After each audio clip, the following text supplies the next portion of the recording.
Beef and barley soup has roots in European peasant cooking, nourishing people during cold weather. Barley, one of the earliest grains, has been a staple in rustic sloped meals for centuries. This cozy soup, made in a 2-quart crockpot, serves 4, about 1 cup each. Use 1/2 pound stew beef or chicken thighs, pork shoulder, tofu, or shrimp. Add shrimp in the last 30 minutes. Add 1/4 cup pearl barley or quinoa brown rice, 1 small diced carrot, 1 celery stalk, 1 small onion, and optional sliced mushrooms. Use 2 cups beef broth or chicken vegetable broth and 1/2 cup diced tomatoes, or 1/4 cup tomato paste mixed with 1/4 cup water. Season with thyme, rosemary, bay leaf, garlic powder, salt, and pepper. Optional: smoked paprika, frozen peas, last 30 minutes, Worcestershire sauce, balsamic vinegar, and fresh parsley for garnish. Trim fat from beef or pressed tofu. Dice vegetables and rinse barley.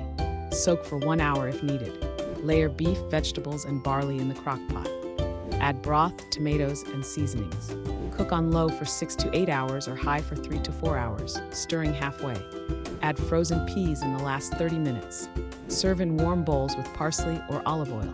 Pair with gluten-free crackers, crusty bread, a side salad, or roasted vegetables. Enjoy with herbal tea like chamomile or mint. Troubleshooting: add broth or water if too thick. For overcooked barley, use quick cooking varieties or add midway. Enhance flavor with Worcestershire sauce or balsamic vinegar. Reheat with broth. Easy to customize, this recipe provides minimal effort, perfect for cozy dinners or fun gatherings.